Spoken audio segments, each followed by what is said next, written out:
The letter from Baxter seemed to be the final straw. Maud's sanity had snapped.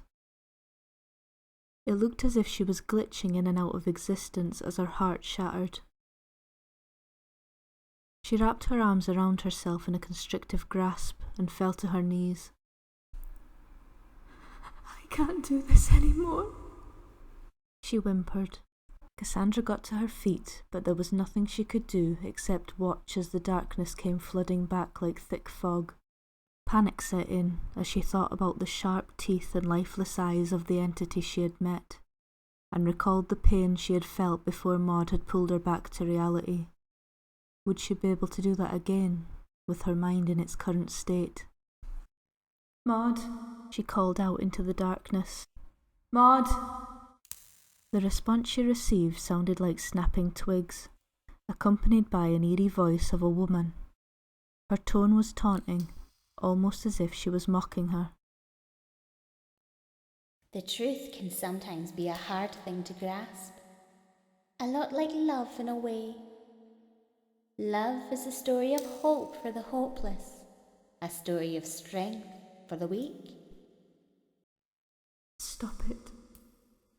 You're another one of those entities, aren't you? Can't you see you're destroying her? I know her story now. Why can't you just let her move on?" My poor, naive child.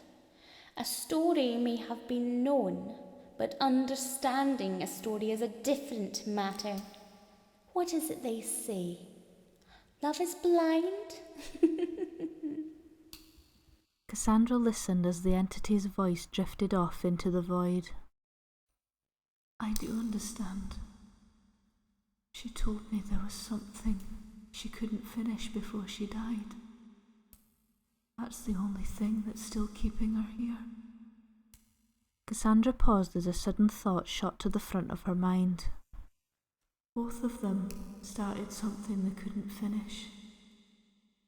He's still here too, isn't he? Just beyond my grasp. His intelligence was too advanced for me. He saw through all of my tricks. Her, on the other hand, she was like you. She could only see darkness within herself. I thought her new form was a nice touch, though. Exactly how she saw herself in the real world. Easy prey. Don't you think it's clever? Easy prey. That explained her deer-like appearance. Her revenge making her the hunter, but her death saw her as the hunted. She may not have seen the good in herself, but I saw it in her. Baxter saw the good in her, and there was plenty of it. Surely you have watched her long enough to see it too. I may be the spirit of clarity, but the world works in wicked ways, my child. I am summoned to seek out the mistakes between our worlds. I can only see the wrongs. I have forgotten what purity and goodness are, but I can imagine they are a beautiful thing to behold. You say you only see the wrongs. It's you who's been tearing her apart. Can't you see your own wrongs? She's been afraid of telling her story. She's been stuck here when she could have been with the person she loved. All because of you. I did what had to be done. Although, if you believe it's love that is keeping her here, I fear that I've been wasting my time extracting limbs, when it really should be the heart I'm aiming for. The being was making her anger known. Cassandra covered her face as white shards of a glass-like material fell from above her. I'm not going to let you hurt her anymore.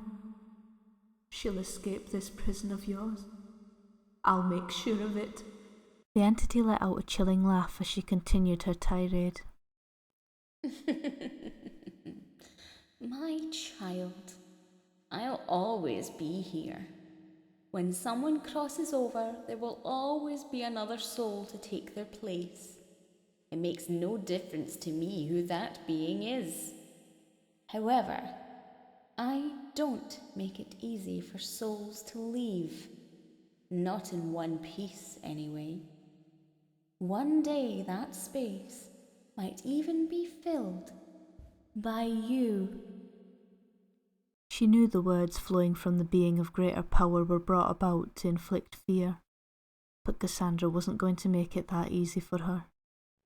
Tell me, you weren't able to leave this world. What kept you here?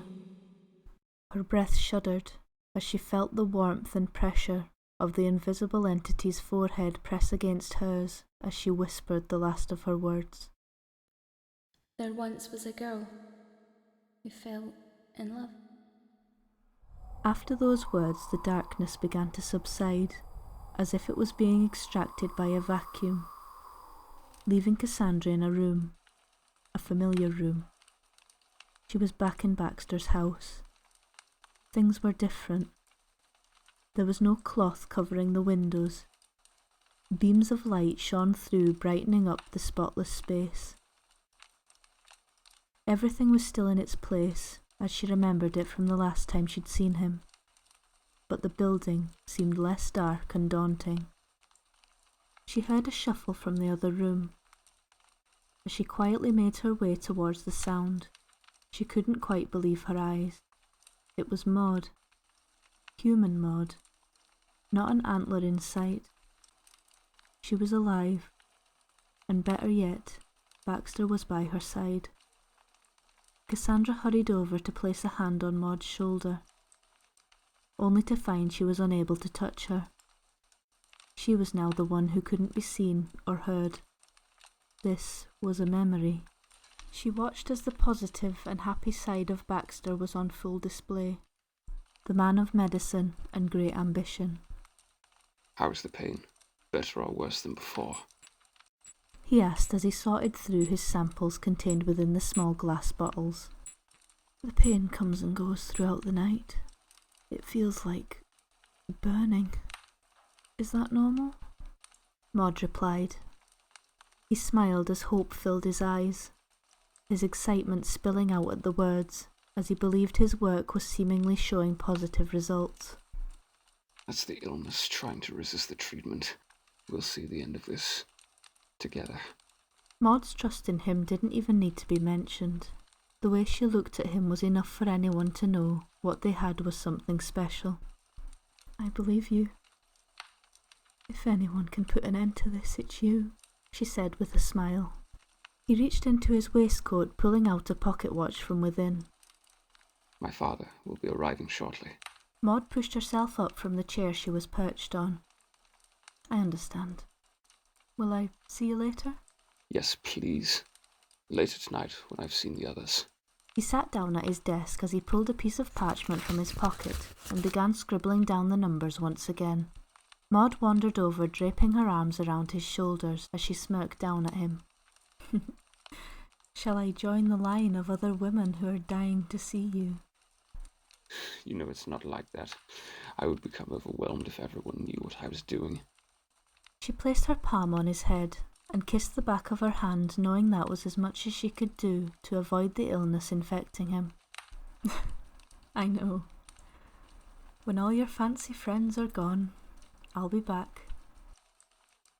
I promise.